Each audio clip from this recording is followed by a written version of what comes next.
anyways, you get the idea. So you can add that stuff to it.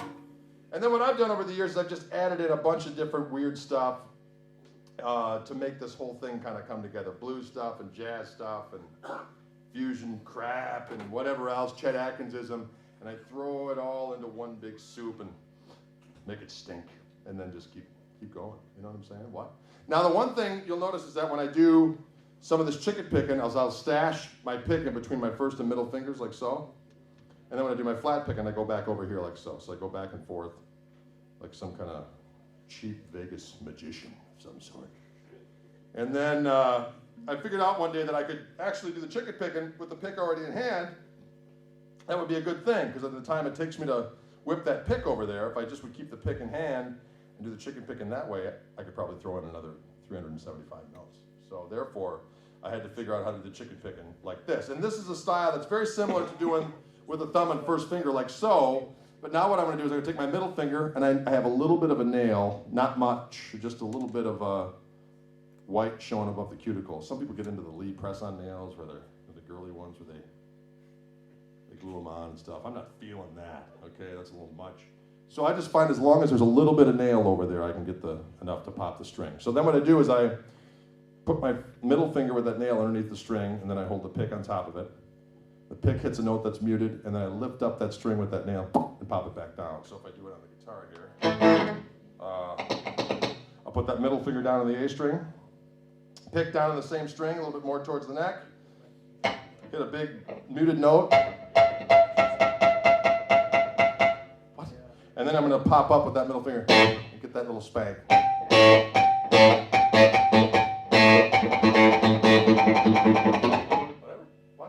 And so between those two,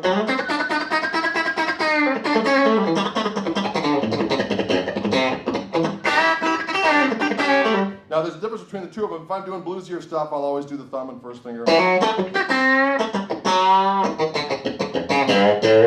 then when I'm going more for the jugular, like a beast of the night, I'll use the pick and the finger together. Then I'll get these other fingers involved too, this finger, and occasionally this finger. And I'll start doing this hybrid picking thing where your fingers are going like some kind of beast. And that way I can do these banjo rolls, that kind of a stuff.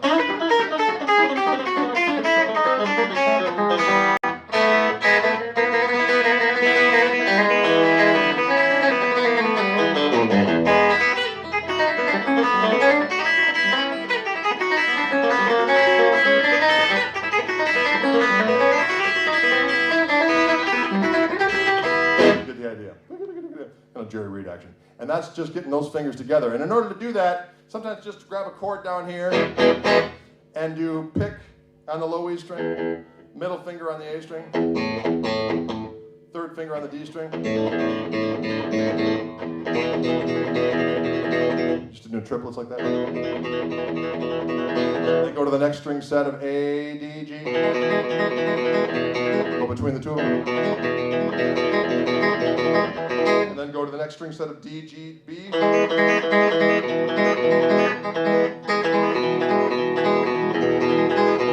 the next string set.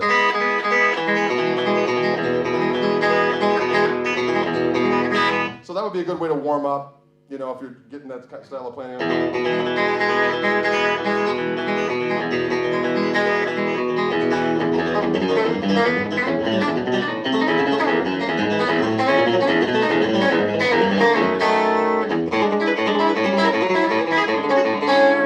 A lot of that stuff sounds even cooler when you start doing these hammer-ons.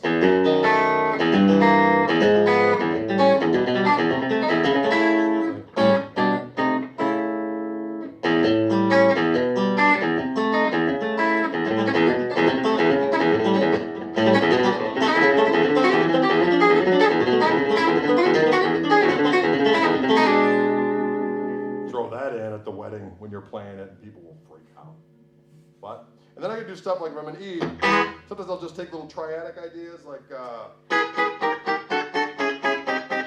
if I'm in, I said an E, I'll do an E triad up here, 3 triads down, 3 minor triads down there, 3 major, 3 minor. So I'll be going on.